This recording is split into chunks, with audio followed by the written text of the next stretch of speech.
Committee, we're going to go ahead and get started this morning. Actually, we do have a quorum in the room, and we're going to check and see who is actually joining us via WebEx.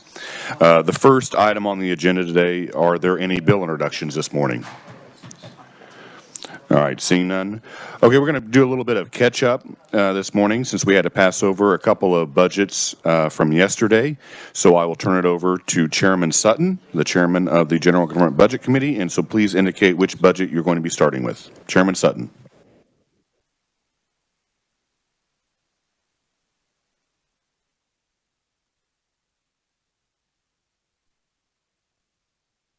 Chairman Sutton is going to indicate which budget he's going to start with. No, actually, Chairman Sutton's going to keep it a secret. We're going to go through and you're going to have to guess. Thank you, Mr. Chairman. Let's get started with the Human Rights Commission. I didn't wear my glasses, so I'm afraid I might have to have someone over here hold it for me. Yeah, maybe. For 2022, the agency estimates revised operating expenditures of $1.5 million. It includes $1.1 million from SGF. This is an all funds decrease of $21,000 or 1.4%, and an SGF decrease of $1,600 below the 22 approved amount. The agency decreased its estimate for food for the employment law seminar by $15,000 and change. This amount was decreased because the agency has not held the in-person seminar due to COVID-19, although that will be coming back in 23. So you'll be seeing that pop in there in the next budget. The agency increased its estimate for staffing agency services by $14,800 to cover 3 vacancies in its administrative staff for a portion of 22. The agency increased its estimate for employee benefits by $11,500 to cover increased contribution for unemployment compensation and health insurance costs. The agency decreased its estimate for cybersecurity, service desk user charges, and network user charges by a combined amount of $11,676. You heard that correctly, technology costs going down. The governor concurred with the agency's estimate. Sorry, after so many years on that, I just love seeing it. I had always been promised that it was going to happen, and now it actually is. The Budget Committee similarly concurred with the governor's recommendation for 22.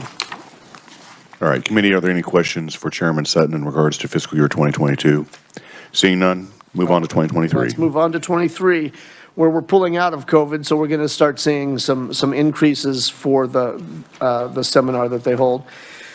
The agency requests an operating expenditure of $1.5 million, including $1 million SGF for 23. This is an all funds decrease of $27,000 or 1.8%, and an SGF decrease of $43,000 below the 22 revised estimate. Both decreases are due to the completion of a database access project.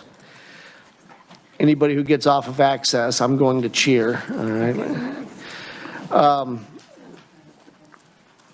Decreasing expenditures for 23. The decrease is partially offset by an increased expenditures for food.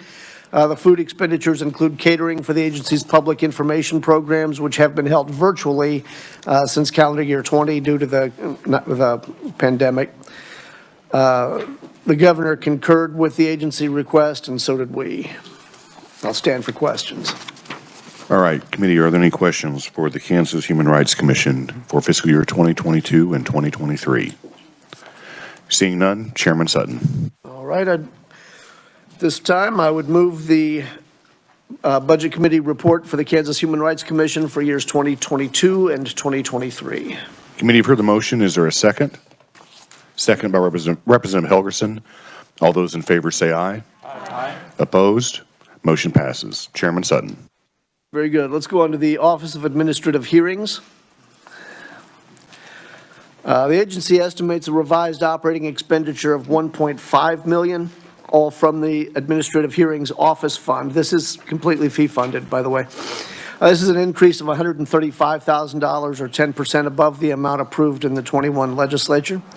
The increase is primarily due to increased expenditures for salaries, which increased by $96,000. This increased salary includes increases for staff and hiring a part-time temporary administrative law judge. The increase is also due to increased estimates for employee training expenditures of $28,000. The governor concurred, and so did we. Seeing no questions, move on to 2023. All right, move on to 23. The agency requests operating expenditures of $1.6 million, all from the Administrative Office Hearing Fund for 23. This is an increase of 93.6 or 6.3% above the fiscal year 22 revised estimate. The increase is primarily due to increased expenditures on salaries and wages of $78,000. This increase includes a 5% salary increase for staff. The increase is also due to an OITS fee increase, dang it, not all the time, of $4,000 and a Westlaw subscription fee increase of $2,400. The governor concurred, and so did we. Committee, are there any questions in regards to 2023? Representative Johnson. Thank you, Mr. Chair, and mine is actually more on 22, but just in general, I saw the FTEs went down one while the salaries went up. Is that a field funded, et cetera, issue? Part of that was done contractually. They had to, because they didn't have a person in the role, they had to hire, a temp or contract out for the extra person. Some of that is salary increase. And we kind of had a lot of discussion on this point. Last year, the Office of Administrative Hearings came to us when we increased the rate of pay for judges last year. That doesn't hit administrative law judges or OAH. So they were left behind in that pay increase too. And so they said, they made a request last year for a pay increase, but they didn't really go through the channels for it. And so the governor did not include their pay increase, and so it was just kind of popped up at the end. We told them then that what they needed to do was build in the pay increase, get the governor to sign off on it, go through the proper channels. All right, that conversation took place before the 5% universal proposal was even made. Because our committee did recommend going through that channel, I felt comfortable representing it here in Appropriations. I would warn the committee, say for example, okay, let's do some basic math here. The average salary for judges outside of Office of Administrative Hearings is about $115,000. In OAH, I don't know how many A's I put in that. In OAH, the average salary is about $75,000. So consequently, they lose judges a lot. They go to other agencies where they make $40,000 a year more. All right, if we provide a 5% increase across the board, the $115,000 a year people get about a $6,500 a year raise. The $75,000 a year people get a $3,800 raise. So they fall even further behind with a universal percentage fee increase. So that's why we went ahead and included that in this budget. Go ahead and include the 5%, because even if the 5% universal does happen, this is still necessary to help get them caught up to other similarly categorized positions throughout the state government. Representative Ballard.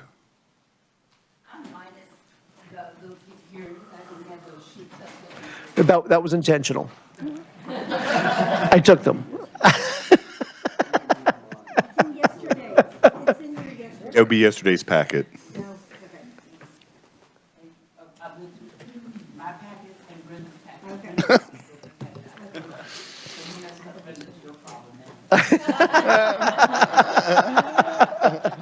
Fair enough. Representative Humphreys. Thank you, Mr. Chairman. So just two quick questions. because of our discussion yesterday, I'm assuming those 12 positions are funded and filled. That, they're not always filled, but. Sure. But Yeah. at some points in the year, yes, They they're are. filled. Okay, and then my other question is, the administrative hearings, the fund, is there any talk of that as what our judicial, what we heard this week about asking that the docket fees get put in the SGF? Is there any talk of that for administrative hearings? For administrative hearings, there has been Okay. no discussion on that at Okay, all. thank you. Any further questions for Chairman Sutton? All right, seeing none, Chairman Sutton. All right, then I would move the Office of Administrative Hearings budget recommendations for fiscal year 2022 and 2023. All right, committee, you've heard the motion. Is there a second? Seconded by Representative Helgerson. All those in favor of the motion say aye. Aye. Opposed? Motion passes.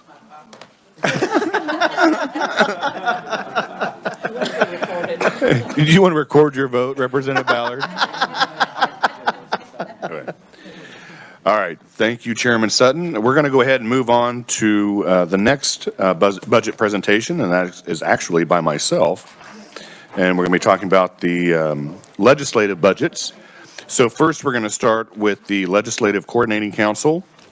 And so the agency had submitted for fiscal year 2022 a revised estimate totaling $780,000. The revised estimate is a decrease of approximately $71,500 below the approved amount. The decrease is attributable to lapsing a portion of the SGF portions from fiscal year 2021, and the majority of the expenditures for this agency are in salaries and wages.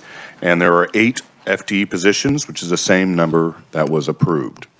You'll probably notice that in a lot of the budgets for the legislature, due to us not having a 90-day session and also some impacts with the COVID-19 pandemic, that's why we're going to see a relapse of some of the funding that we had approved prior. The governor concurred with the agency's fiscal year 2022 revised estimate, and so did the Legislative Budget Committee. If there's not any questions, I'll move on to 2023. The agency, or the Legislative Coordinating Council, requests $752,000 all SGF for fiscal year 2023. This is a decrease of approximately $27,000 below the fiscal year 2022 revised estimate, and the decrease is due to the lack of reappropriated funds, partially offset and increases by salaries and wages and fringe benefits. The agency requests the 8 positions, as mentioned in fiscal year 2022, which is the same. The governor had concurred with the Legislative Coordinating Council's request, and so did the Budget Committee. Any questions? Representative Helgerson. Chairman, I had a technical difficulty in participating in the event. I was able to listen to the hearings, but I was not able to make some comments, so I need to do it here. There's a real problem with secretary or assistants in some of the offices. They were struggling to come up with personnel. Many of the personnel don't have the qualifications that others have. And this is the second year or third year I've mentioned it. We need to up the pay and make some decisions. Last year I made an amendment, if you may remember, to increase the compensation for leadership staffing. We need to make some decisions about how we fill the staffing for those individuals, those administrative assistants. Most of you have one assistant or that works as your assistant because you chair a committee. I share with 3 other legislators one part-time assistant. Nothing needs to be done this year, but when the budget is put together next year, you need to probably, or over the summer, someone needs to ask the question, how do we bring in some more qualified individuals, and how do we build up the pool of people so that we have enough people to staff for legislators? I'm not making a motion proviso. I just want to make sure that all of you are aware that that has to be addressed. Well, and what I'll say to that is when we had the interim committee meetings for the Legislative Budget Committee, actually in December, we had a discussion in regards to administrative assistant pay and discussed the discrepancy that even though you might be a chair of a budget committee, the administrative assistant or the committee assistant for a committee that maybe does not meet as much makes more than the committee assistant for a budget committee. So it cascades from not only the Legislative Coordinating Council, but also Legislative Administrative Services. But we had that conversation, and actually I invite further conversation in regards to that. Do you have a follow-up? I'm glad you and I are on the same page. I don't know how it's nothing that we're going to do now. It's nothing till we get through with COVID. But we're also running out of these individuals that have served for 20 or 30 years because they're getting older, like some of us. We have to have a strategy and a plan. How do we bring in part-time individuals that have the quality and experience in order to do the many tasks that we ask? And I agree. So I'll leave it in your hands. Thank you. Any further discussion? Representative Carlin. Just a question on that. Can somebody give us a salary range or a pay range for those people? Because I don't know what they make. And like, again, from Representative Helgerson's statement, that was supplied to us in the LBC meeting on December 20th and 21st, and we can have that distributed out to the committee. Okay, thank you. Any further discussion?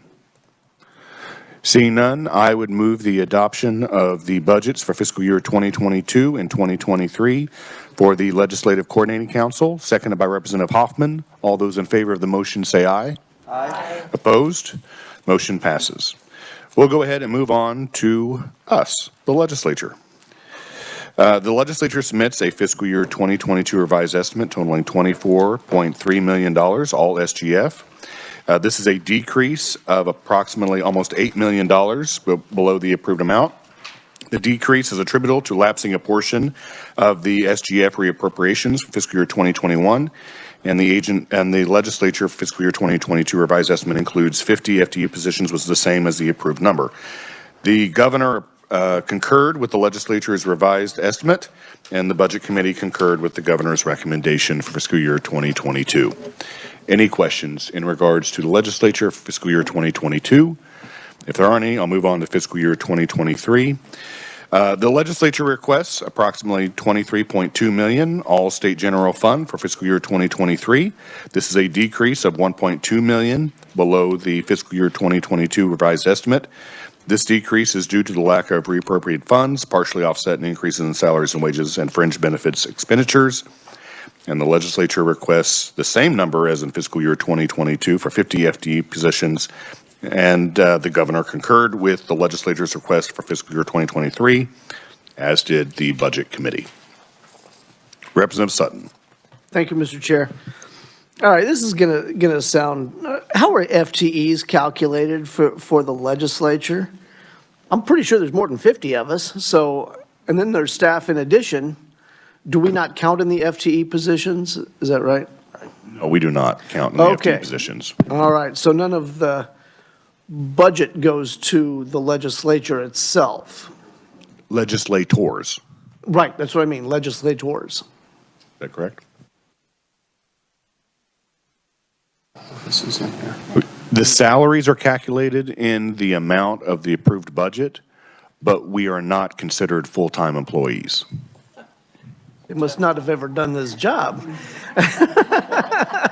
Again, the definition is that we are not considered full-time employees, although I have said many times this is a full-time job at a part-time pay. Yeah, that's a very accurate statement. All right, the other question that I have is we keep coming in low, meaning that we keep appropriating more than we actually need. What's the delta there? Part of that is that when we budget for a 90-day session, last year we did not do that. And then we work 80 days. And so that's why you have reappropriated funds back, and they're lapsing back because we have not been going to a 90-day session. Excellent. Good answer. Thank you. Any further questions for the legislature? Representative Humphreys. Thank you, Mr. Chairman. So just, sorry to harp on this, but to go back to the FT positions, so the 50, that includes the part-time legislators in that or not at all? Yes. So those, Oh, sorry. I got one head yes and one head no, so. Two options there. The answer is one of them. Yes, okay.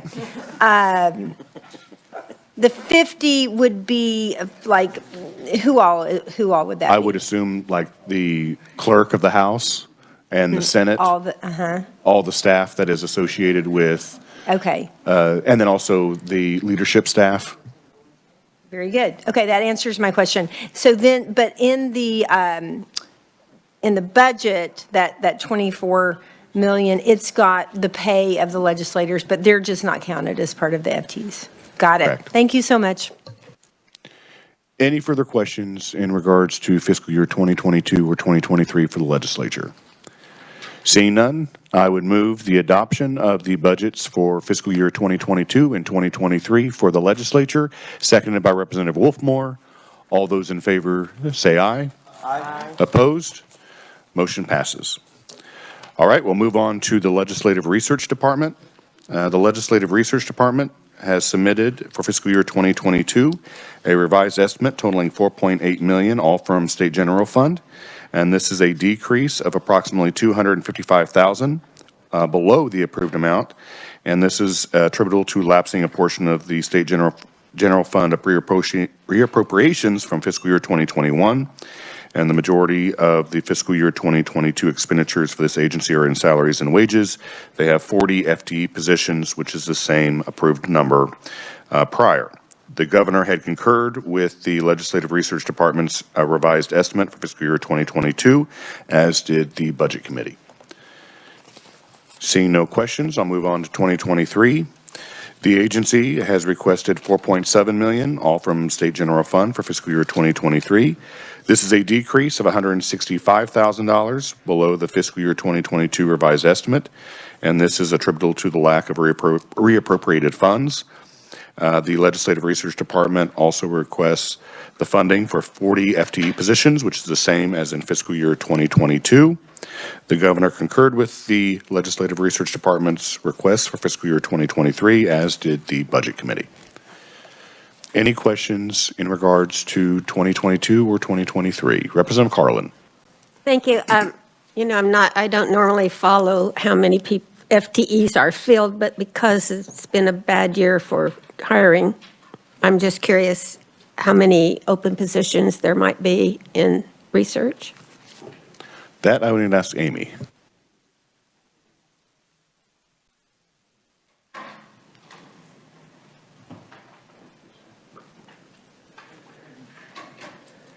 There is one vacant position with Legislative Research Department, and then one temporary. Fantastic, actually. part-time. In this time, that's really good. I was hoping that it would be mostly filled. Thank you. Any further questions? Seeing none, I would make a motion to approve the budgets for the Legislative Research Department for fiscal year 2022 and 2023, seconded by Representative Hoffman. All those in favor say aye. Aye. Opposed? Motion passes. We'll move on to the Legislative Division of Post Audit. The Legislative Division of Post Audit submits for fiscal year 2022 a revised estimate totaling $3.5 million, all from State General Fund. This is a decrease of $171,000 below the approved amount, and this is attributable to lapsing a portion of the State General Fund reappropriations from fiscal year 2021. The majority of fiscal year 2022 expenditures for this agency are in salaries and wages, and that is for the 27 FTE positions, which is the same as the approved number. Contractual services for fiscal year 2022 include a $150,000 contingency for hiring outside contractors for both economic development, tax incentive evaluation, and contracted performance audits. The governor concurred with the Legislative Division of Post Audit submission for their budget in fiscal year 2022, as did the Budget Committee. Seeing no questions, I'll move on to fiscal year 2023.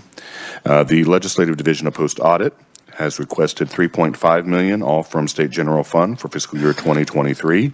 This is a decrease of approximately $36,000 below the fiscal year 2022 revised estimate. This decrease is due to the lack of reappropriated funds, partially offset by increases in salaries and wages and fringe benefit expenditures. The agency has also requested the same number of FTE positions, which is 27. And one of the major contractual service expenditures is contracts for assistance with selected performance audits and evaluations of economic development tax incentives. The governor has concurred with the Legislative Division of Post Audit's submitted budget for fiscal year 2023, as did the Budget Committee. Any questions? Seeing none, I would move the adoption of the budget for the Legislative Division of Post Audit for fiscal year 2022 and 2023, seconded by Representative Hoffman. All those in favor of the motion, say aye. Aye. Opposed? Motion passes. And we'll move on. I believe this is the last one. The Office of the Reviser of Statutes. The Office of the Reviser of Statutes submitted a budget for fiscal year 2022 totaling $4.2 million, all from State General Fund. This is a decrease of almost $500,000 below the approved amount, and this is attributable to lapsing all the State General Fund reappropriations from fiscal year 2021. And for fiscal year 2022, this includes 31.5 FTE positions, which is the same as the approved amount. The governor concurred with the Office of the Reviser of Statutes submitted budget for fiscal year 2022, as did the Budget Committee. Seeing no questions, I'll move on to 2023. The Office of the Reviser of Statutes has requested $4.1 million, all from State General Fund for fiscal year 2023. This is a decrease of almost $108,000, and the decrease is attributable to the reduction in contractual services associated with a projected decrease in the publication expenditures, and this is offset by minor increases in salaries and wages for fringe benefit expenditures. They have requested the same amount of FTE positions, which is 31.5, as they had in fiscal year 2022. The governor has concurred with the Office of the Reviser of Statutes submitted budget for fiscal year 2023, as did the Budget Committee. Representative Ballard. Thank you, Mr. Chairman. I should have asked back on 22. But when you say lapsing all of the SGF reappropriations from 2021, what are we really referring to?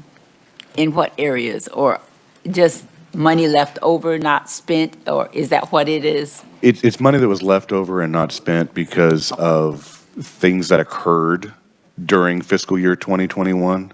So when we had approved their budget during the legislative session of 2020, we were falling into the fiscal year of 2021. So you didn't. So we didn't use all that money. And that's why the comment that I made, you will see this prevalent in all of the legislative budgets because of what occurred during the legislative session of 2020 when we were looking at the fiscal year 2021 budget. Thank you. I thought I knew, but if someone asked me, I wanted to make sure I knew what I was saying. Thank you so much. Representative Humphreys. Thank you, Mr. Chairman. Are there unfilled spots in the revisor's office, just since we've talked about that? I would have to check with Amy. Okay.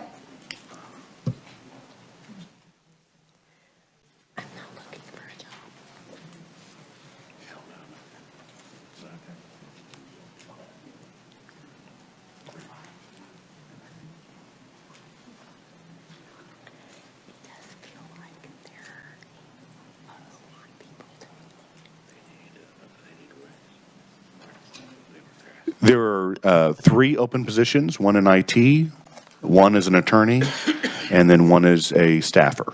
So there are 3 positions. Okay, interesting. Thank you. Any further questions? Representative Rajas. Thank you, Mr. Chair. I'll be very quick. It's more of a comment. I just want to thank the office. I mean, they have done yeoman's work. We have put an awful lot on them since we gavelled out last session and over the summer, fall, and at least I haven't heard any complaints, and the reviser in the Ag Committee, he is there with us, literally a smile every day, and I know they're working late nights. So I just, yes, and the researchers as well, and everybody. So I just want that to be kind of in there of thank them for their work. You know, sometimes compensation is one thing, but just to be recognized that they do good things. And a lot of times when we get to go home or go out to reception, they're still here working. So just want to make that known, Mr. Chairman. Thank you. Well, and I appreciate that because I would like to commend them as well. If you guys will recall during the latter part of session, when we are in conference committee with the budget and we pass the budget, those individuals stay here and work all night into the morning to make sure that the budget is there the next day. There's been many times where I have, and I will say this personally, in regards to the staff, I have wanted to stop conference committee for their well-being and their health, but in some cases that doesn't happen, and they are here all night working on the budget, so we have that the next day. And so I totally agree with your comments. I want to commend the revisor's office and also the research department for their hard work and everything that they do, because they're pretty much at the disposal of the legislature, and sometimes I don't think we do credit.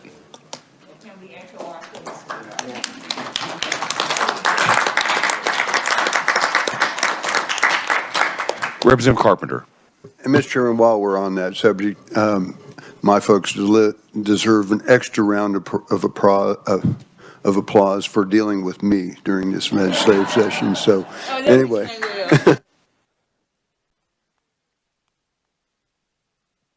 Any further questions or comments in regards to the budget for the Office of the Revisor of Statutes?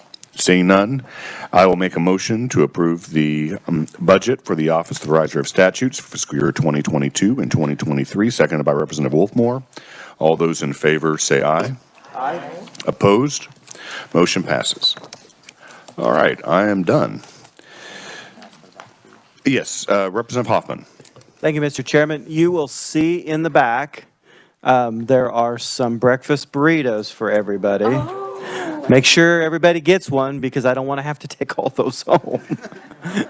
So, yeah, there's breakfast burritos. I think there is bacon and sausage, I believe. So then there's some salsa there for you, and there you go.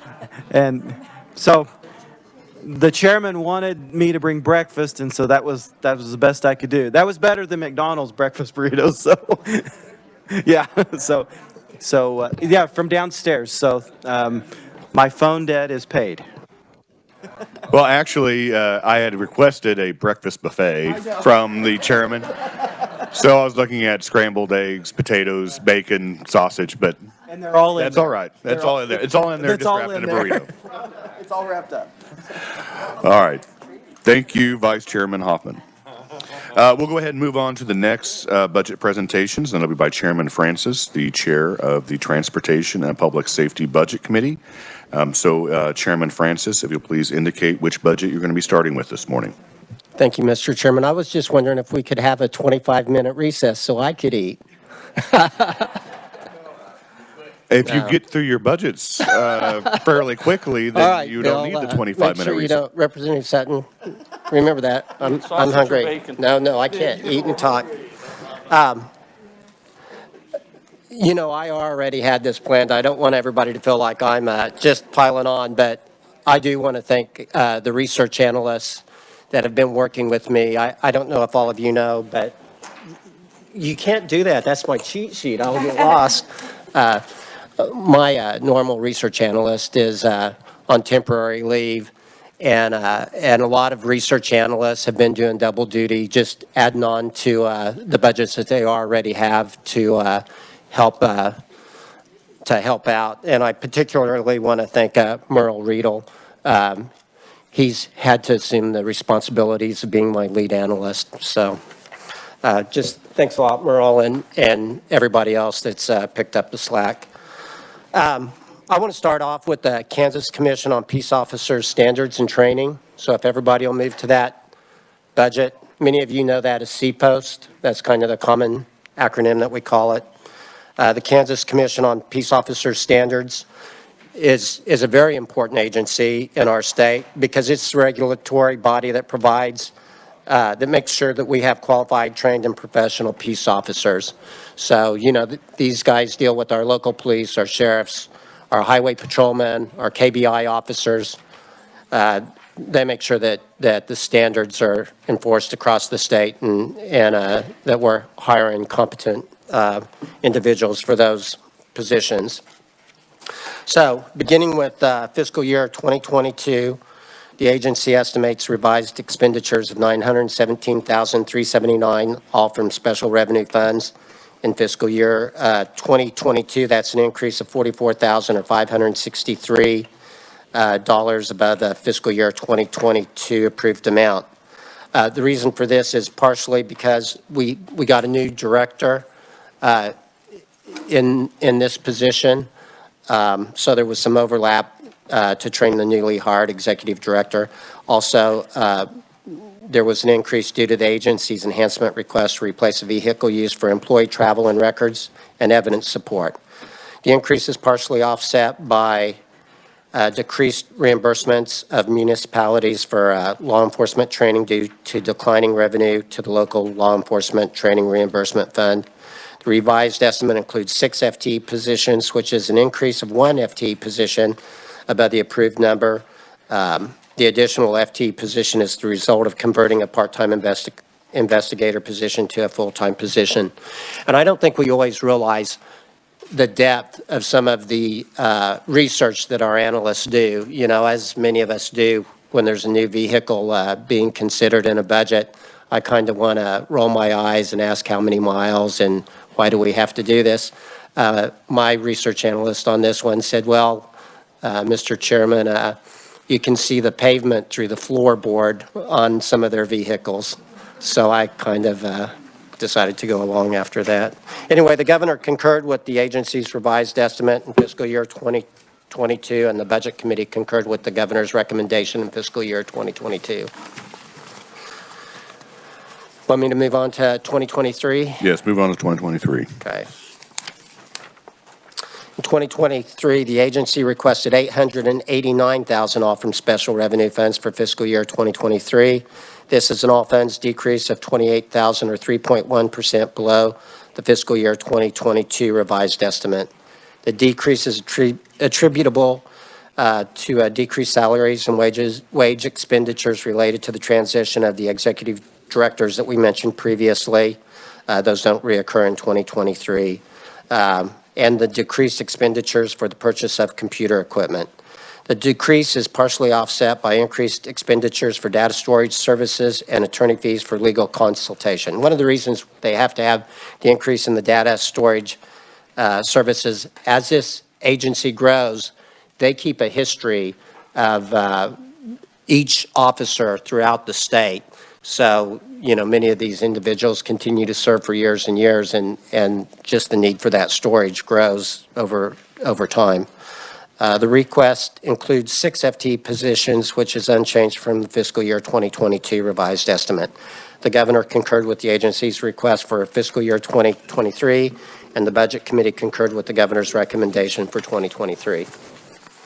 With that, I'll stand for questions. All right, thank you, Chairman Francis. I guess I want to go back to the budget request for both years, 2022 and 2023, for a vehicle. Yep. How many do they have in their fleet? I believe 3. They currently have 3. Okay, so they were going to be replacing 2 of those vehicles Yes. in both fiscal years. Yep, starting a little rotation. What kind of vehicle are they going to buy for $25,000? Well, I think that includes the trade-in also, but they're mid-level SUVs. Well, if you can see the pavement through the floorboard, I can't imagine getting too much for a trade-in. I wouldn't disagree with that, but, you know, and this agency is in Wichita, and analyst Riedel said that he went down there and rode in it, and I'm going, I didn't know you guys did that.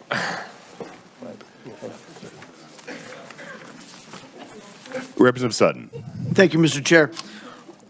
Okay, I noticed, Mr. Chairman, I noticed a reduction in the local law enforcement reimbursement. But when I look at that graph, it's basically just a pass-through account. Am I understanding that correctly? And so whatever comes in is what goes out? Yes, it's a pass-through to local municipalities. Excellent. All right, thank you. Thank you, Mr. Chair. Any further questions for Chairman Francis? Seeing none, Chairman Francis. Thank you, Mr. Chairman. I move that the committee recommendations for the Kansas Commission on Peace Officers Standards and Trainings budget for fiscal years 2022 and 2023 be approved.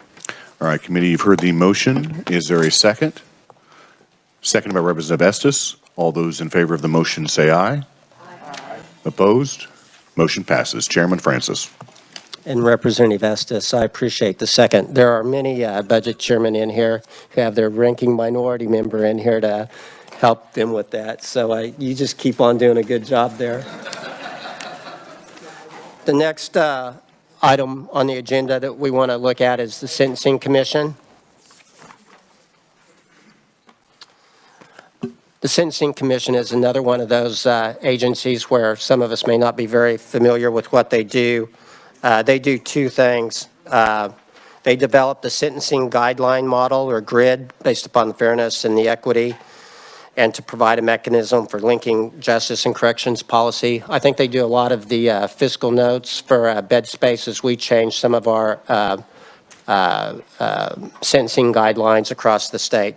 But one of the more important things that they do is they administer the substance abuse treatment program that we commonly call SB 123. So it's very important for us not to have any more bills numbered SB 123 that are of any importance.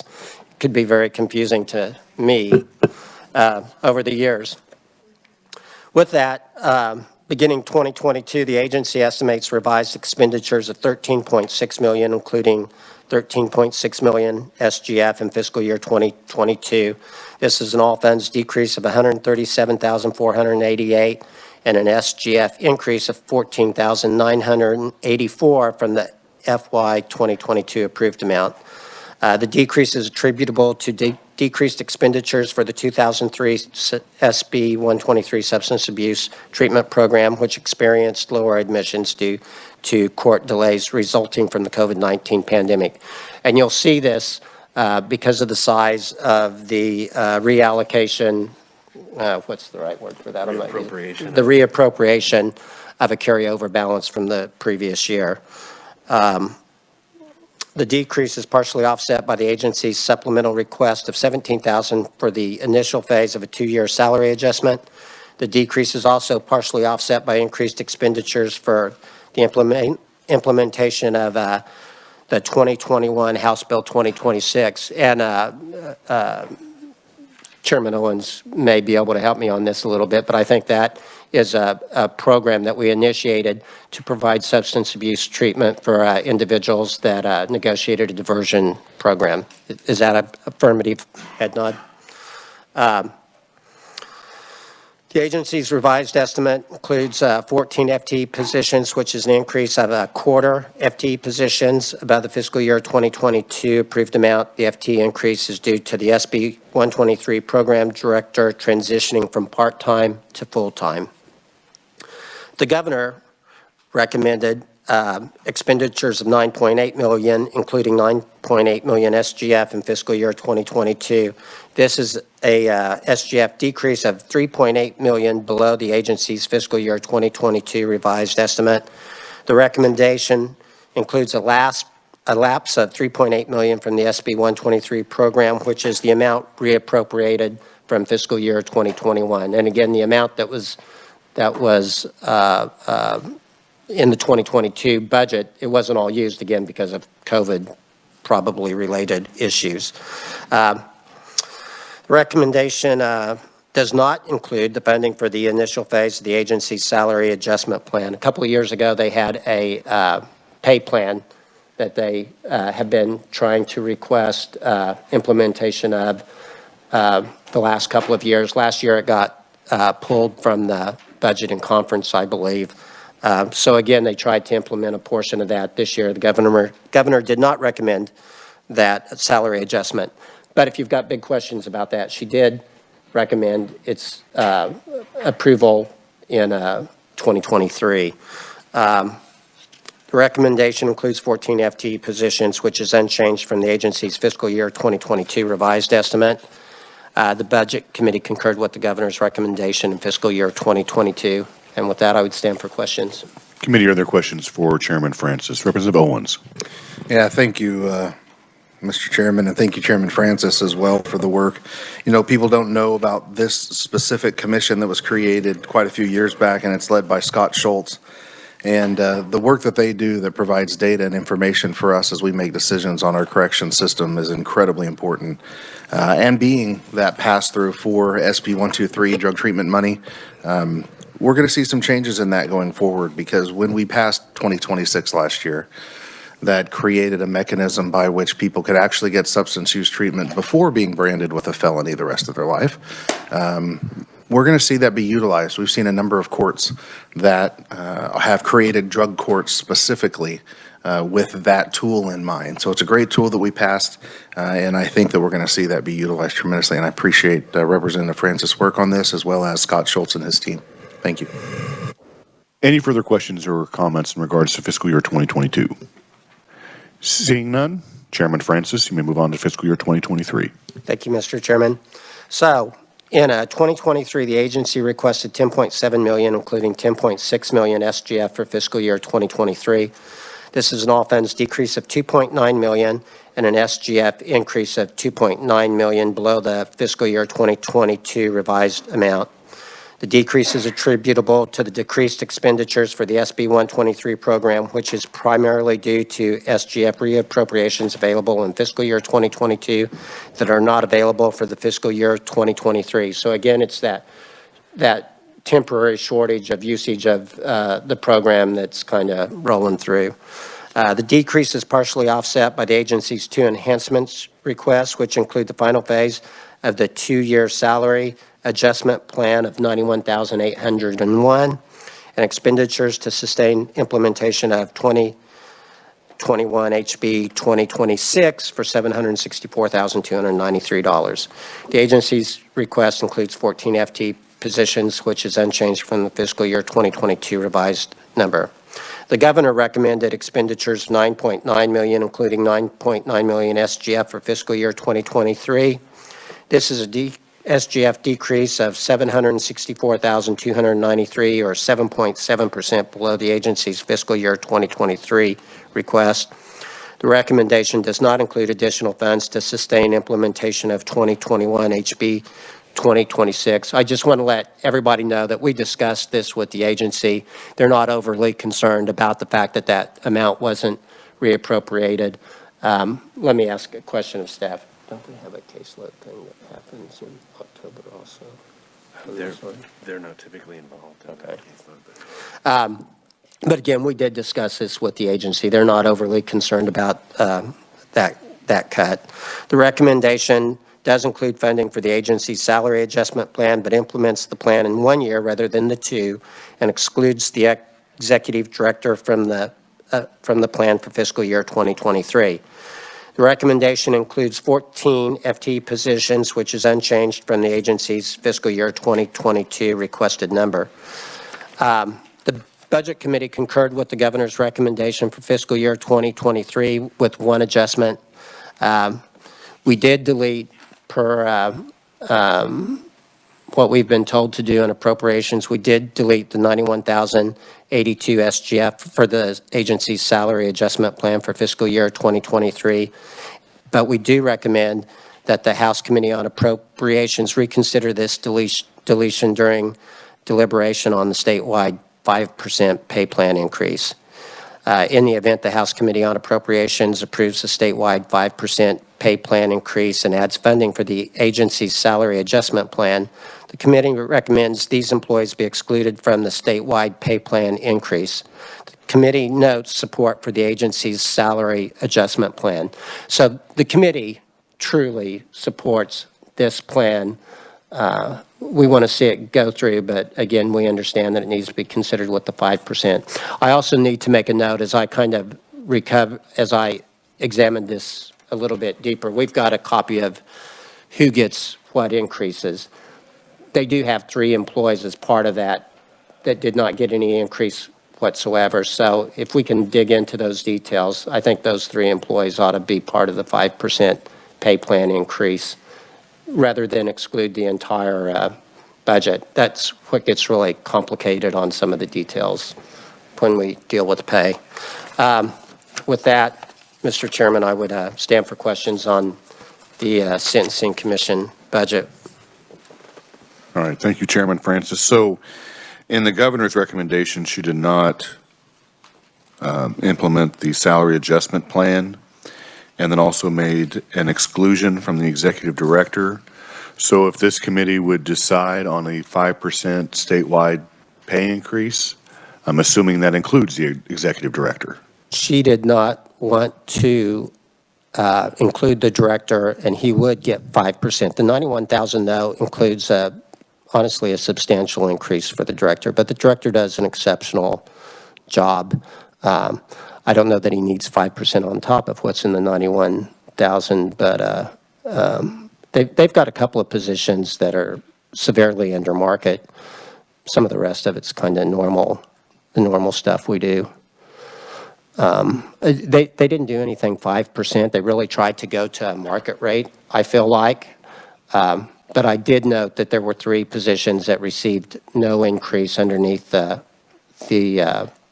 pay plan that they have, and that probably needs a little deeper look. All right, thank you. Representative Carpenter. Thank you, Mr. Chair. On page 9 of the analysis, number 2, I'm sure you had some discussion on that. The agency had recommended $764,000, so they don't need that money. I've always Their impression is as the SB 123 ramps up, as the they've got to get the word out about the HB 2026, and they've got to get more courts using that as a tool. And so their feeling was, they can probably make it work with that. So next year, they probably that's right, as HB 2026 program has increased usage, they'll probably ask for more money, and it'll be more important that we increase funding there. Okay. Very good. Thank you. I do want to point out, sometimes we get hung up on the details of some of these prevention programs. These programs are very cheap compared to incarceration. I mean, these guys are hopefully working, paying taxes. They have children that are receiving child support. I really think that we need to continue to refine these programs and try to make them work. Comment. Representative Carpenter. Well, I think that was my concern is we pay now or we pay later, and the later comes in my budget. So I just assume you pay. I get it. I get it.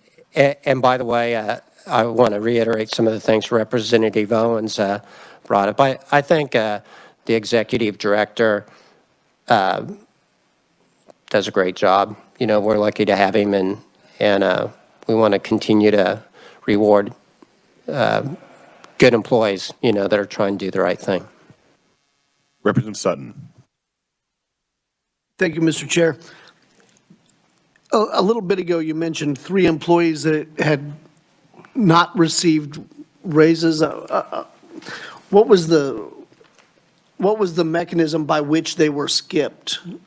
There's not a mechanism that they were skipped, but they had a salary survey done.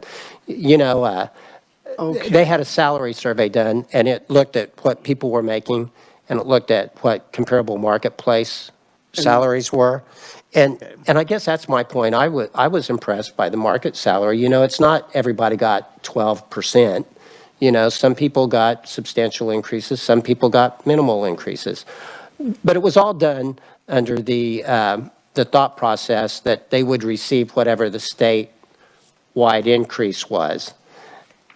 I think we all struggle sometimes if somebody gets a 32% increase because of a salary study, then when we do a global increase across the board that they also get 5%. Right. I understand that concern. Just as I reviewed that a little bit more, it's kind of like maybe some of those people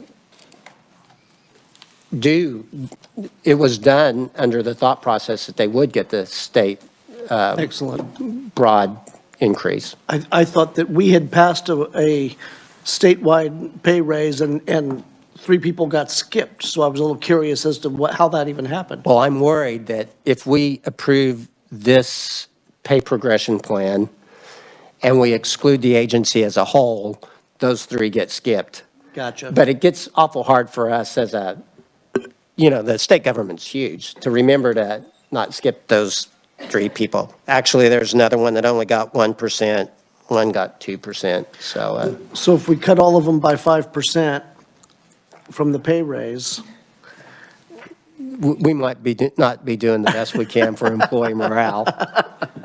I We may agree wonder with why you. there's a morale problem on occasion in the state. Then we pass the 5% and put it right back. All right, thank you. Thank you, Mr. Chair. Representative Ballard. Thank you, Mr. Chairman. Actually, Representative Sutton was asking my question because I was concerned about those 3. But basically what I hear you say, though, because of circumstances, those 3 will get skipped. Well, if we're not careful in our deliberation as we work on the language for the 5% global increase, they could get skipped. Yeah. If we give that 5% global increase to everybody regardless of a progression pay that got passed, then everybody gets it. If we exclude certain agencies because they were part of a progression plan, then they could possibly get skipped.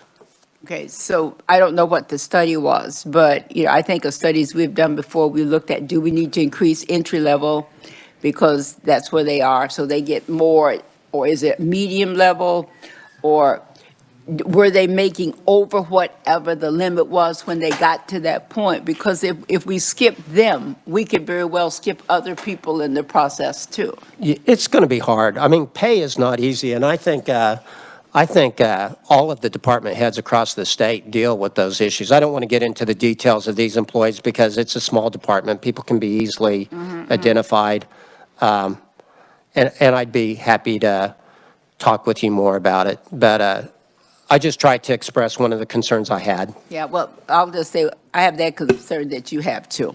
Thank you, Mr. Chair. Representative Woodard. Thank you, Mr. Chair. Not a question, just a quick comment about salaries for all the different agencies. I know there's been a lot of discussion in the committee about this. It seems that the governor's recommendations were very specific, and I'm guessing they spent a lot of time working with the agencies on each individual pay change in the different agencies, likely since we are in very much an employee's market versus an employer's market.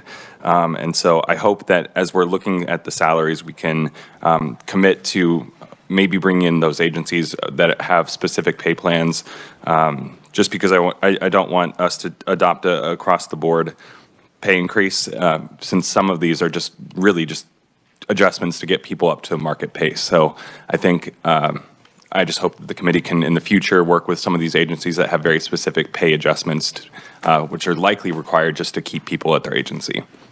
Thank you. We can definitely do that. Probably when we get done with all the budget presentations, because our calendar is pretty stacked getting through that. But we can definitely have a discussion on that. One thing to also keep in mind is that normally when we do the budget, if there is a pay increase aside from a statewide pay increase, they are excluded from the statewide pay increase, and that's usually a proviso that's made in the budget where that exclusion is made. Representative Hoffman. Thank you, Mr. Chairman. Chairman, do we need to put something in this budget just so we know we need to come back, or do you feel confident that you'll remind us when the time comes? I would defer to the thoughts of the chair since he's the one that has to be in conference committee working some of these details out. Do you think I ought to adjust it and say that rather than exclude the agency from the 5%, that we, I don't know. I would defer to the chairman. What I would contend is that when we actually put the budget together, keep analyzing the pay structure for the Kansas Sentencing Commission, and we have that discussion then, and then obviously the 3 of us in conference can advocate for the House position. But I don't think there's any change that needs to be made now. And that's another thing for all the committee members. I mean, we pass these budgets out, but it's not final. I mean, when we come back and work on the budget, probably in mid-March, that's my anticipation, adjustments can always be made. So, I mean, there's no finality right now. Right. We can definitely have that discussion later on. Any further questions in regards to the Kansas Sentencing Commission for fiscal year 2022 or 2023? Seeing none, Chairman Francis. Thank you, Mr. Chairman. I move the committee recommendations for the Sentencing Commission budget for fiscal years 2022 and 2023 as amended. All right, committee, you've heard the motion, and holding up to her end of the bargain, Representative Estes has seconded the motion.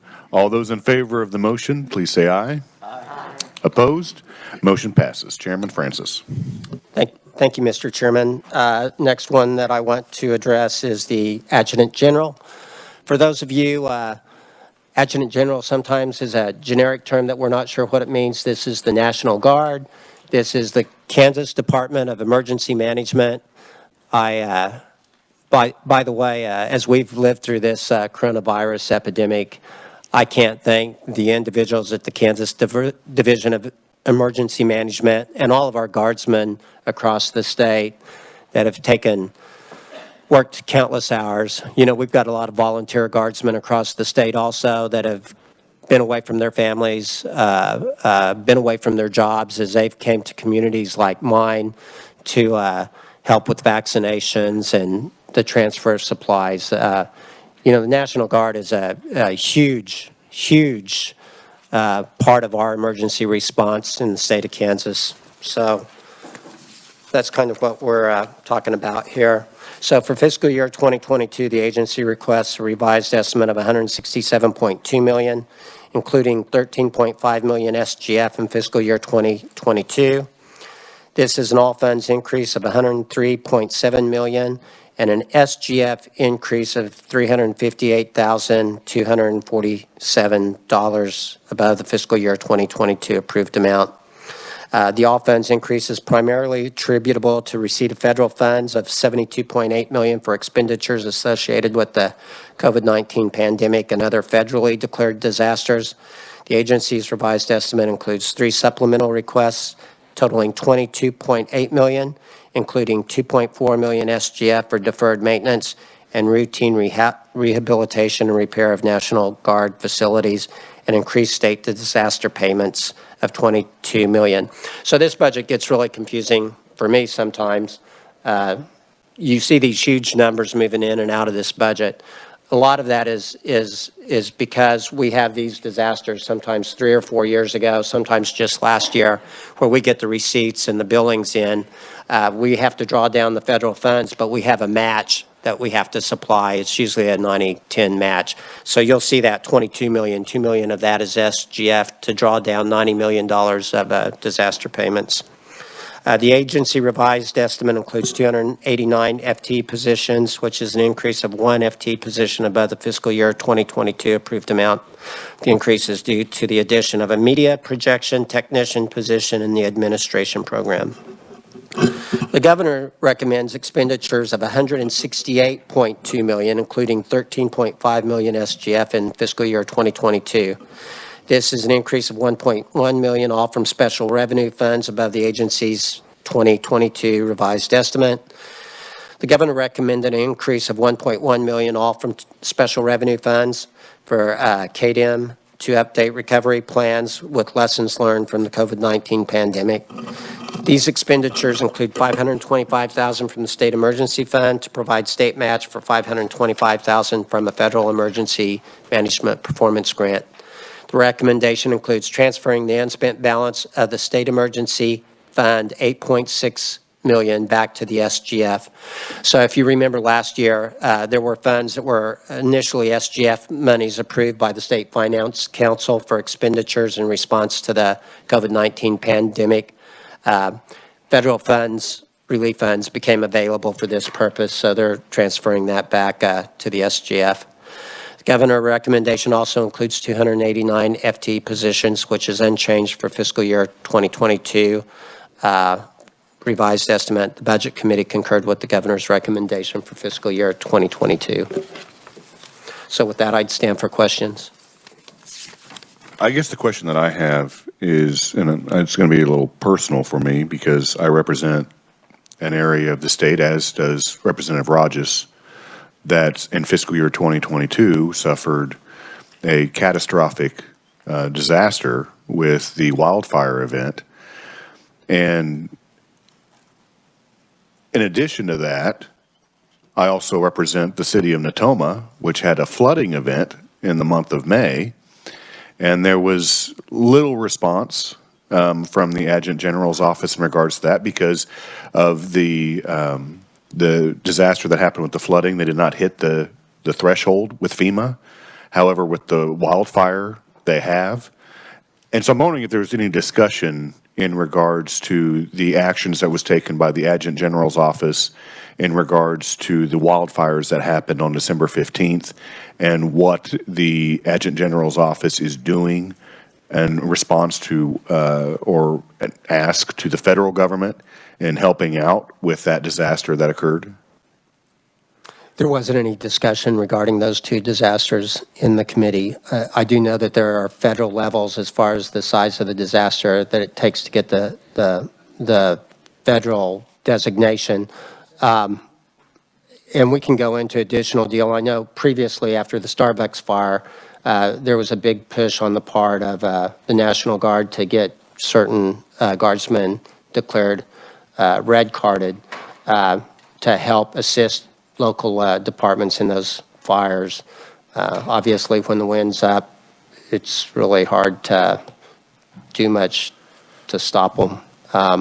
And there's also been, and again, we didn't discuss this initially, but I know in my area, as we hit those higher thresholds of risk of fire, there's been pre-positioning of equipment and this is not a good word stuff, to try to be in the right place more. Yeah, like they try to get the helicopters out there and the buckets. But again, we didn't address those disasters specifically. And I can try to get some more information from the agency. And I haven't contacted the Adjutant General's office recently, but I did talk to a constituent who is a volunteer firefighter who had relayed to me the displeasure of the Adjutant General's office of not reacting to federal programs during the wildfire, specifically FMAC, which would replace some of the firefighting equipment that the federal government would reimburse because they did lose a lot of firefighting equipment or they were damaged. And due to the fact that this application was not made to the federal government because it has to be made during the time that the disaster is occurring, and they did not do that, they're not eligible for it now. And so I'm just questioning why that wasn't done, because the disaster wasn't just one day. I mean, it actually lasted for a couple of days because the fires were still smoldering. And that application for the availability for FMAC could have been made, but it wasn't. And that would have helped out these volunteer firefighters that lost equipment and trucks. And I'm just kind of questioning why that application was not made. I'll try to get some information for that for you, Mr. Chairman. All right, thank you. Representative Hoffman. Thank you, Mr. Chairman. And this might be a question for Jill, but Chairman, you may know.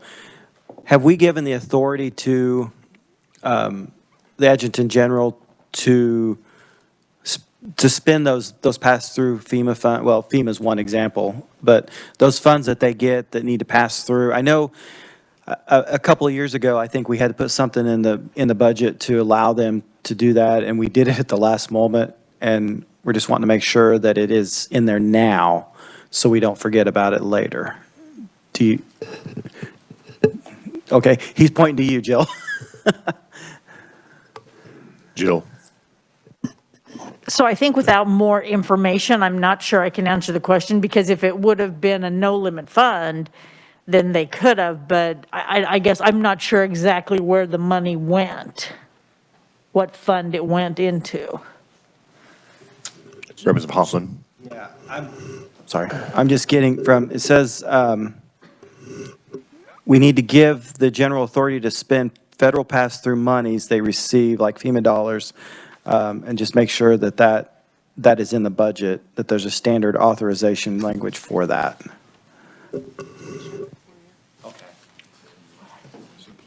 No, it's not. I wish they'd text me some of those things before the meeting. Okay, we'll check and make sure that, because we need to get that in there to make sure that they can spend those pass-through monies. All right, thank you.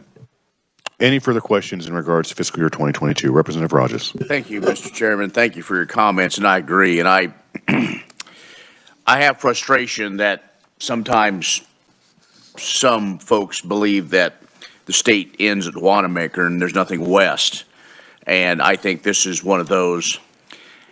I wish that there would be better, communication with our locals. The day that was all going on, I was actually with my local emergency manager and the work they do to coordinate everything. And sometimes the lack of communication coming from Topeka is duly noted. So that's an ongoing challenge. I'm curious, Mr. Chair, what is the that's not super secret, that's a super system licensing fee that they recommended, but the governor did not? What is that, a software program or something that maybe can help folks communicate better? Or what, why did the governor say no, or do you know? Is that a want to or a have to or a like to? The agency didn't feel like it was a have to. Okay. At the time, we did discuss the items that weren't in the governor's budget. And Mr. Chairman, what about these other things that want to make those adjustments that are assuming that ARPA or other funds will be taken care of? If that doesn't happen, that just goes away, or is there a back way to make sure that these things are taken care of? the items that the agency felt rose to that level, we've got those in the 2023 portion, and we've withdrawn them subject to review at omnibus to see if they achieved funding. Very good. There was an item or two that we did not do that with. One of them was the warehouse, and one of them was the $33 million in rehab and repair, I believe. Is that deferred maintenance? Deferred maintenance. Right, Mr. Chair, that was my question. If and I know it'll take a while, but like the new National Guard Armory in Hayes, that'd be a new build. But why would we put money? I mean, I understand if it's an HVAC system, but to put money into a building that will be going away. I'll address that if you want in the 2023 because it's in that portion of our deal. Sorry to jump ahead. Thank you, Mr. Chair. Any further questions or comments in 2022, as Representative Rogers is already going into 2023? That's all right. Yeah, it's hard to know where we're at. Yeah. The only thing that I would express, and I think Representative Rogers will agree with me since we've had to personally deal with a disaster in our areas, and I think there's a lot of frustration and confusion on the elements of what the state action was in regards to that wildfire that occurred. I mean, the governor declared a disaster prior to the wildfire, but I think the response from the Adjutant General's office was relaxed or delayed, even though that declaration was made. And I would just say to the Adjutant General's office is if the state of disaster has been issued by the executive branch, then be readily available to help out and not delay the response of the citizens of the state of Kansas when that response is needed. And that's just a comment that I would make. All right, Chairman Francis, you may move on to 2023. For fiscal year 2023, the agency requested $199.7 million, including $94.5 million SGF for fiscal year 2023. This is an all funds increase of $32.5 million and an SGF increase of $81 million above the fiscal year 2022 revised amount.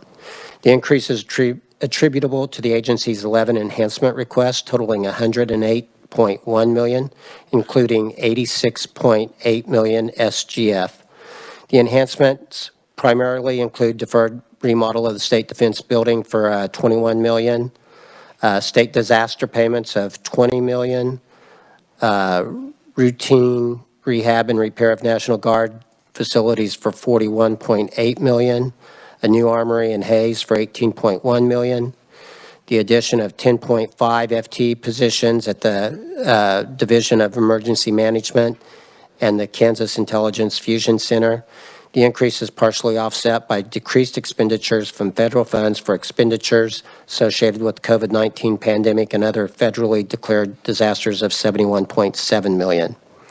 The agency requests also includes 299.5 FTE positions, which is an increase of 10.5 FTE positions above the fiscal year 2022 revised estimate number. The increase is due to the agency's enhancement request to add 8.5 FTE positions to the Division of Emergency Management and 2 FTE positions to the Fusion Center. The governor recommends expenditures of $157.4 million, including $52.3 million SGF for fiscal year 2023. This is an all-funds decrease of $42.3 million and an SGF decrease of $42.2 million below the agency's fiscal year 2023 request. The governor recommends enhancements for the State Defense Building remodel, a new armory in Hayes, state disaster payments, and increased rehab and repair of armories. However, the recommendation includes only partial funding for deferred maintenance and the addition of FTE positions in Division of Emergency Management and the Fusion Center. The governor's recommendation also includes 294 FTE positions, which is a decrease of 5.5 positions below the agency's fiscal year 2023 request. The decrease is due to the governor not recommending 4.5 FTE positions for the Department of Emergency Management and denying 1 position for the Fusion Center, which was part of the agency's enhancement request. The Budget Committee concurred with the governor's recommendation for fiscal year 2023 with the following adjustments. After a lot of discussion in our committee, it was the desire of the committee to fund the additional 1 FTE position for an intelligent analyst at the Kansas Intelligence Fusion Center for fiscal year 2023 to provide analysis of emerging threats to key agricultural infrastructure. The thought of the committee was that, especially with the new facility in Manhattan, the risk of bioterrorism and the importance of agriculture in our economy as a whole, that we needed to fund both of those positions rather than just 1. We deleted $20.1 million SGF for the State Defense Building remodel, pending outcome of the agency's request for funding from the ARPA fund through the Spark Executive Committee for fiscal year 2023. And we wanted to make sure, though, that we review this deletion at Omnibus. We support this project, our committee does, and we recommend that the SGF monies be added to the ARPA funds if they're not available. We also deleted the $18.1 million SGF for a new Hayes Armory pending outcome of the agency's request for funding from the ARPA fund through the Spark Executive Committee for fiscal year 2023. And we want to review this deletion at Omnibus. The expenditure includes the purchase of land for $2.1 million and building construction for $16 million. The committee noted after conversations with the agency that this is an urgent project as the current armory is functionally obsolete and it's located in a floodplain, and we recommend that SGF monies be added if ARPA funds are not available. There's a federal committee that you have to go through to access funds for new armories. I believe, did they get the request in this year? I'm trying to remember. They did not get it. They did not get the request in this year, and there can be something like a 6 to 8 year delay, we were told by the agency, to get moved high enough up on the list that your project gets considered. So again, because it's in a floodplain, like many of our armories, it is obsolete. Not all of them are in floodplains, but we felt like this recommendation, if we can't get Spark and ARPA funding, should be considered at omnibus. And with that, I'll stand for questions. Do you know, Chairman Francis, if the Adjutant General's office has submitted the applications to the advisory panels, because that will They have. expire? They have done that already? Yeah. Okay. And also in regards to items number 2 and 3, is there a federal match?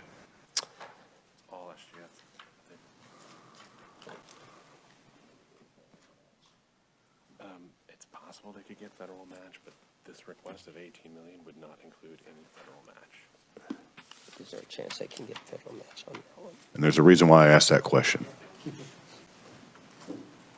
So it's my understanding that they don't believe they can on the state defense building. You can get federal match on the Hayes Armory. It's just 6 to 8 years off before you're going to have serious consideration. Well, the only reason why I asked that is because if there is a federal match, and since the ARPA funds are federal dollars, you cannot use federal dollars to offset a federal match. There is So- no federal match at this time for those 2 projects. Okay, thank you. Representative Sutton. Thank you, Mr. Chair. And I'm kind of along the same lines here. We know that this isn't new, that there's a 6 to 8 year waiting period. It's probably not new that the building is functionally obsolete. Many of our armories are functionally obsolete, yes. It's not new. It's not new. All And right. it's not new that it's in a flood zone either. That was what I was going to say. I'm betting a river didn't get rerouted, so it's probably not new that it's a floodplain. Why is the paperwork not turned in? Why is the application still 6 to 8 years out? There are hundreds of applications for armory restoration turned into the Fed. He's just saying why I can't really answer the reason why without endangering the applications and everything. I think they thought that with the ARPA and Spark funds, maybe there was an opportunity to address this situation at this time. Opportunity is exactly what I'm seeing here. All right, thank you. Thank you, Mr. Chair. Any further questions for Chairman Francis? Seeing none, Chairman Francis. Got to find my cheat sheet here. Thank you, Mr. Chairman. I move the committee recommendations for the Adjutant General budget for fiscal years 2022 and 2023 be approved as amended. All right, committee, you've heard the motion for fiscal year 2022 and 2023, seconded by Representative Estes. All those in favor of the motion say aye. Aye. Opposed? The ayes appear to have it. Ayes do have it. Motion passes. Chairman Francis.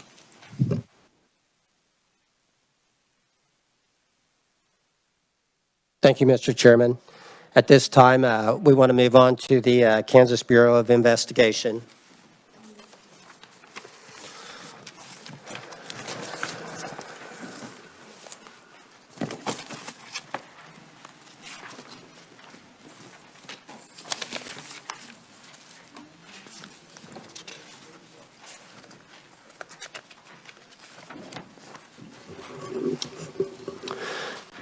So, committee with the Kansas Bureau of Investigation for fiscal year 2022, the agency requests a revised estimate of $41.5 million, including $28.1 million SGF in fiscal year 2022.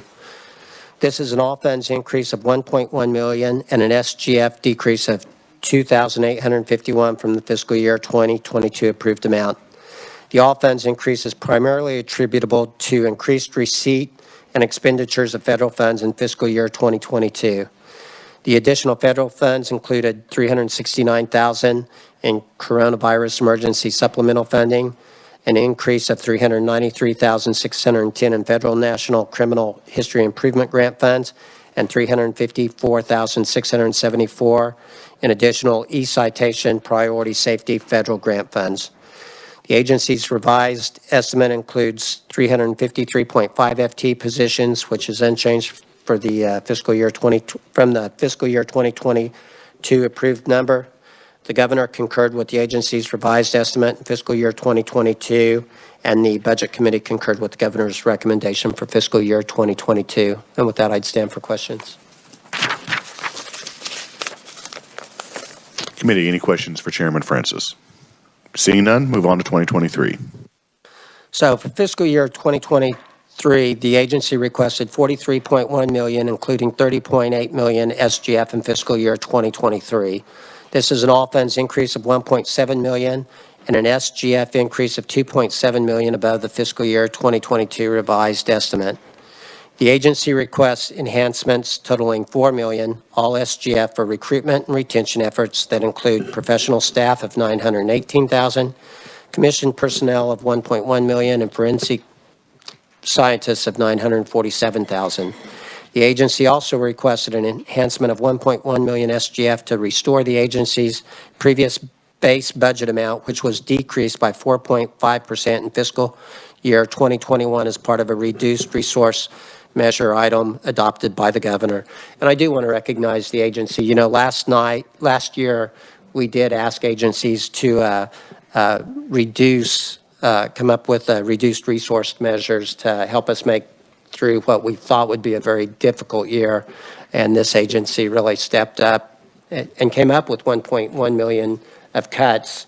And they're just simply asking that to be restored at this time. The agency's offset the increase in SGF for enhancement requests by increasing the shrinkage rate for fiscal year 2023. The agency request also includes 353.5 positions, which is unchanged from the fiscal year 2022 revised estimate.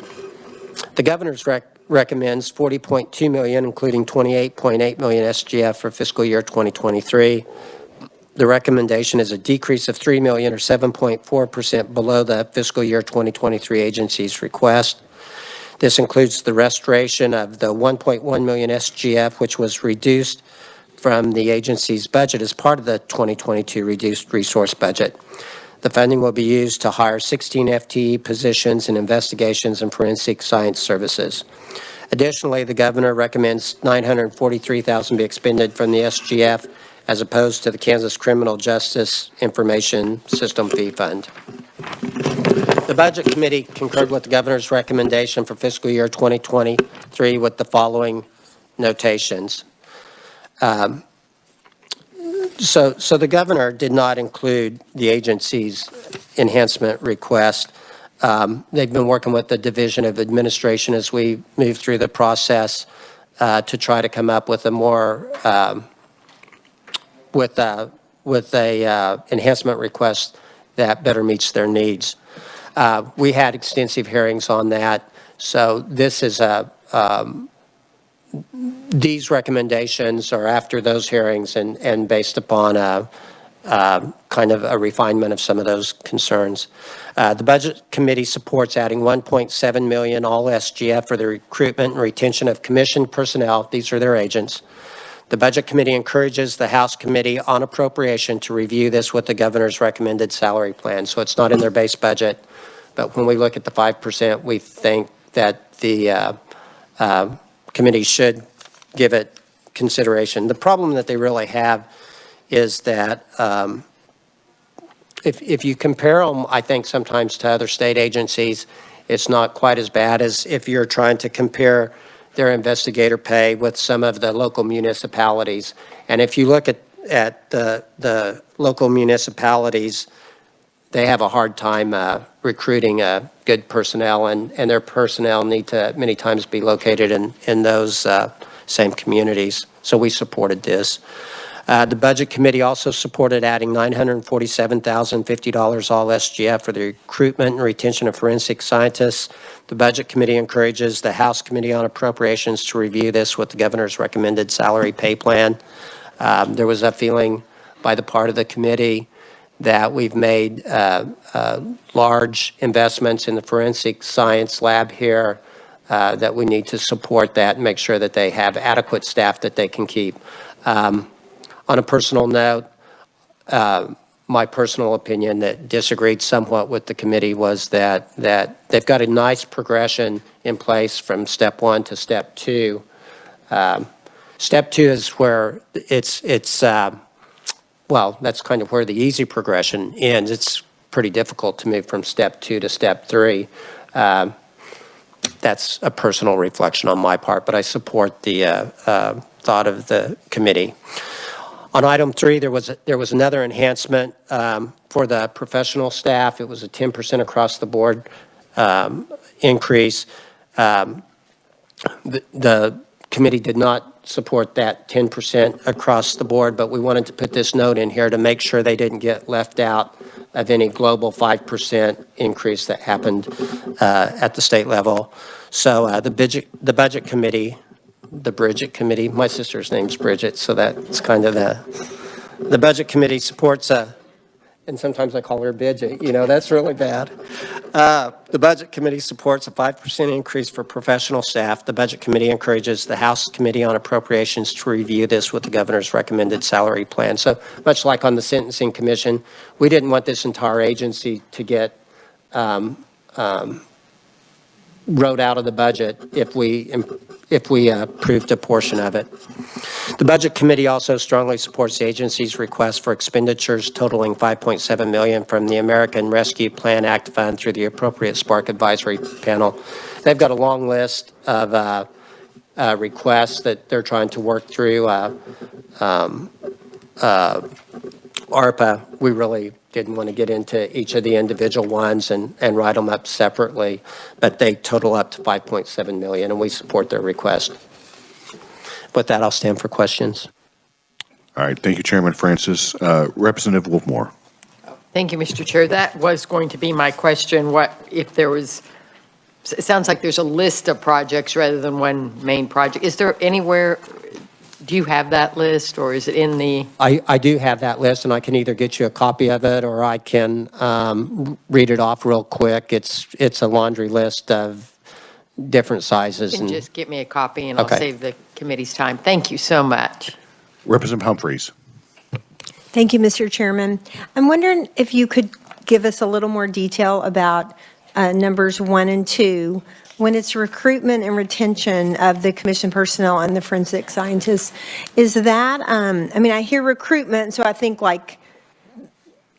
marketing kind of things, but then retention would be salaries, or is it salaries increase, or is it more people?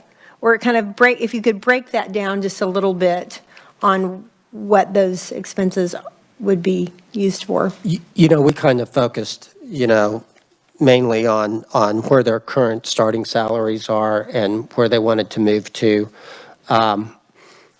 We didn't get into, I'm trying to see what kind of detail we have as far as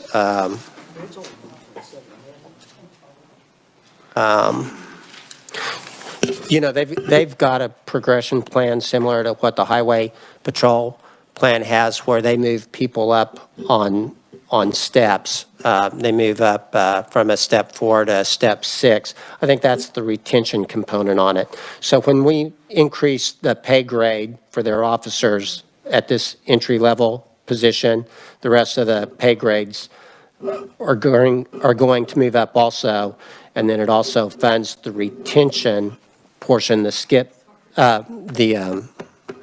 step portion of it as they move up those pay grades. So for instance, if you're a pay grade 32, that's their current level. We didn't get into what pay grade they were going to move to, but if you move from a 32 to, for example, a 34, the recruitment part of it would be moving from the 32 to the 34. The retention part of it would be if you're on a step 8, the pay at a 32 is less than the step 8 pay at a 34, so that's more the retention part of it. Does that make sense? Yep, so both of those are salary. Yeah, they're all salary pretty increases, much. yeah, okay. Yeah. Thank you. Yeah. Thank you, Mr. Chair. Representative Sutton. Thank you, Mr. Chair. I've been trying to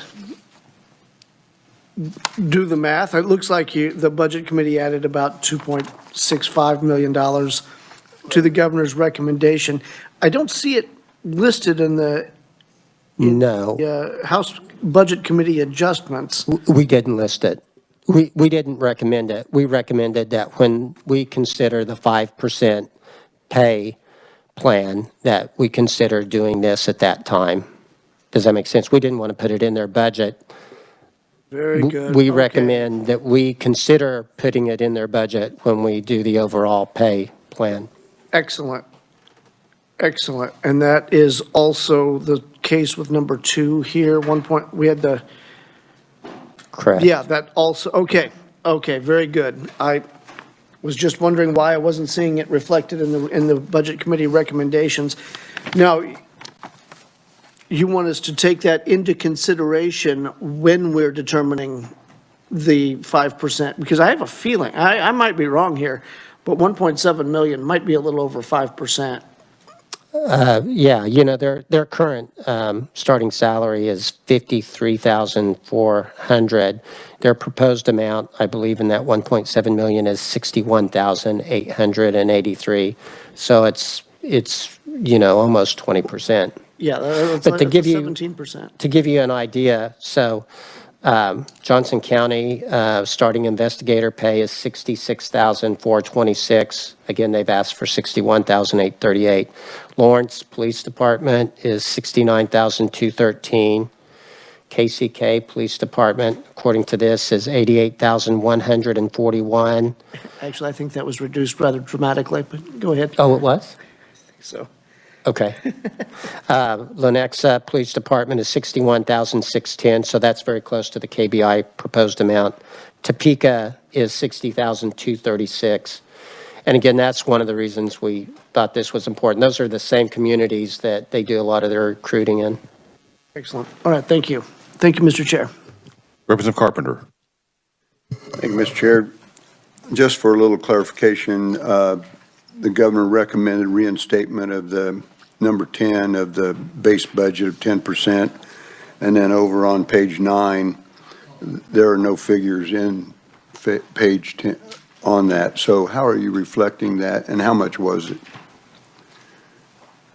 I'm sorry, Representative Carpenter. Representative Sutton was adding on to that, and I missed the... On page 11, and in your recommendations, the governor recommendations including restoring the 10% reduced resources. And then over on the analysis on number 10, there are no figures in that line. So how much was the 10% reduced resources that they were restored?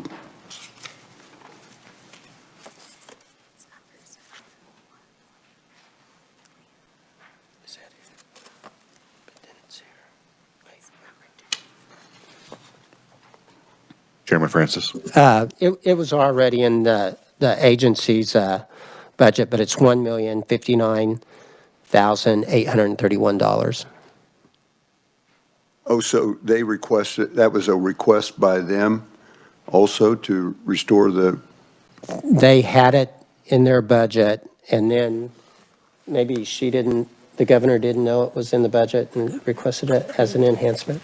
The governor approved it, so it's just a note that the governor. Oh, it's just a note that the governor approved it.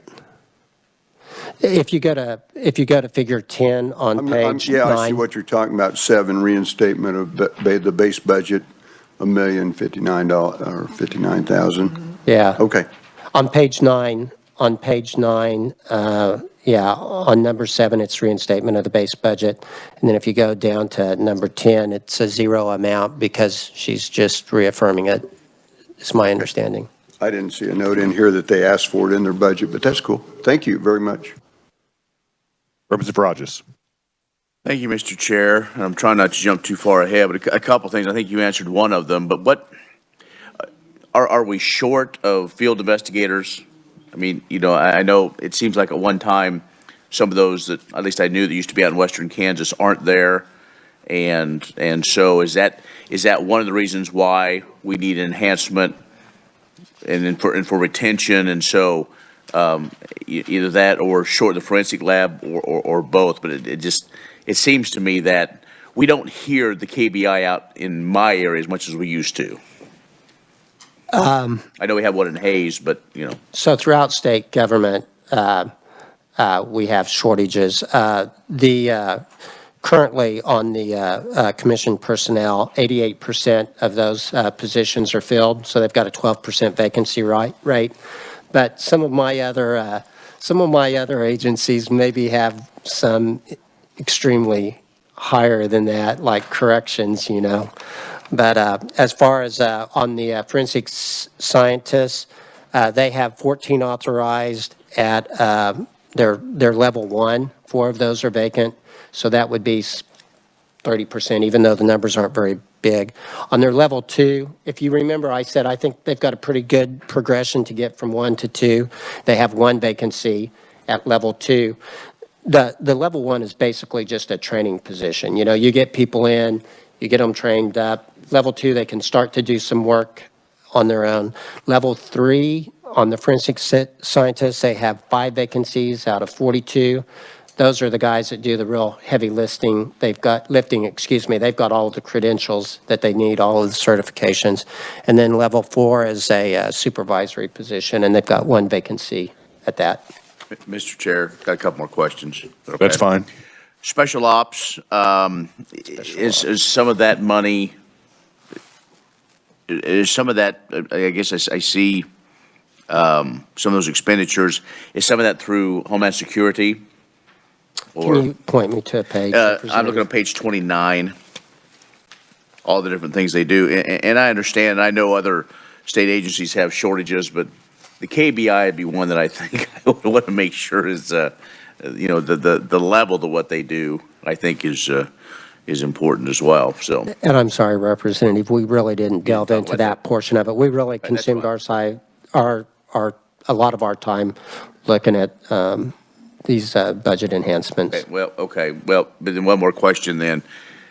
As you went through this process, and I'm still grappling with some of these agencies and their performance-based budgeting goals, did your committee believe that helped you make decisions based on that data that you were given on some of those performance measures that they had? I mean, did that help you in the decision to really advocate for enhancements? And my point is, sometimes I think we have good intentions, but I don't know if this is getting it to where we really need it to be. I don't want agencies to spend a lot of time creating things that don't help us get to where we want to go. So I'm curious, you know, because I do believe this is an important agency. So was that part of your discussion?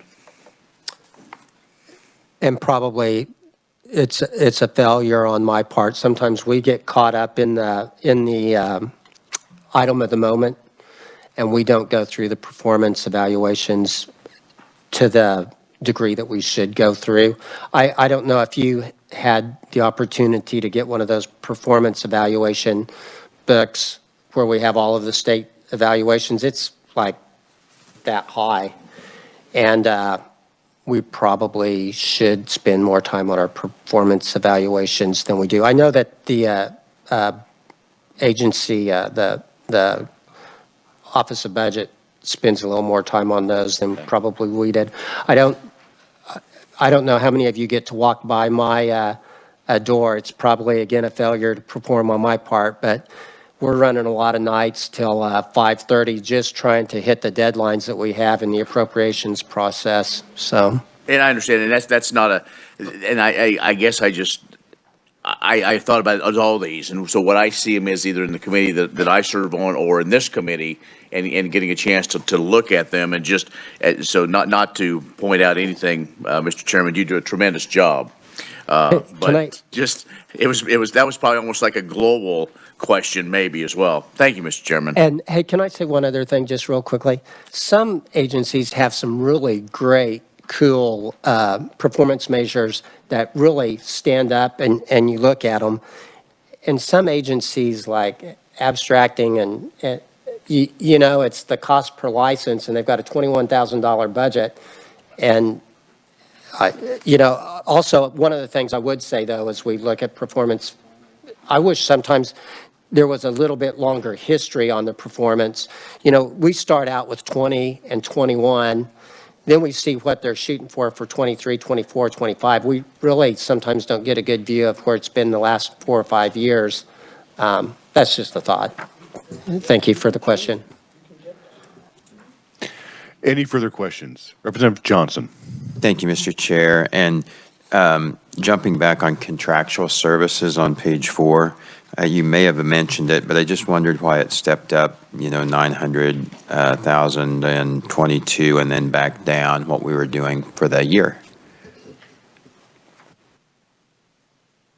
Chairman Francis.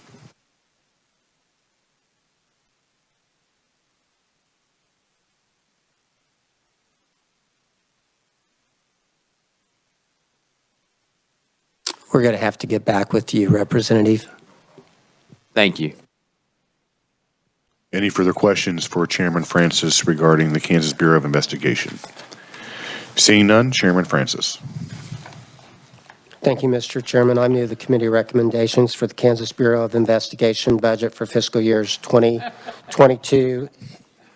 What? Your second is readily available, so. For fiscal years 2022 and 2023 as amended. All right, committee, you've heard the motion, seconded again by Representative Estes. All those in favor of the motion, please say aye. Aye. Opposed? Motion passes. Thank you, Chairman Francis. First, I want to commend the committee members who were here today. It would have been very easy for all of you to go home last night since we were pro forma. But because of your dedication to the state of Kansas and being here this morning, we are actually caught up in regards to the budgets. So I just want to thank all of you for being here today so we could get caught up because yesterday we had to carry over some of the budgets because we did run out of time. So thank you to all of you for being here today so we could do the business for the state of Kansas. So I just want to thank you guys for that. And because of that, I had anticipated that the Chiefs were going to be in the Super Bowl, but that didn't happen. So we will still not be having a meeting Monday morning. Yes, I'm sharing the love. But anyway, so our next meeting is going to be on Tuesday, and we'll start resuming with budget report outs. Hopefully, I just checked with Amy, your budget books should be printed today. I don't know exactly when they're going to be distributed out to the committee, but hopefully by next week we do have the budget books so you can look at the daily agenda and then take the budget books home and study those and then come back the next morning and have questions instead of having the packets distributed to us the day of the budget report out. So hopefully those budget books are going to be printed out for us by next week. Representative Ballard. The only comment I have this morning is thanks for the breakfast burritos. They were delicious, so we thank you. It was like, yes, you really. Thank you to Representative Hoffman. Hopefully his phone goes off more and has phone malfunctions so we can still have the breakfast. So until Tuesday morning at 9 a.m., we are adjourned.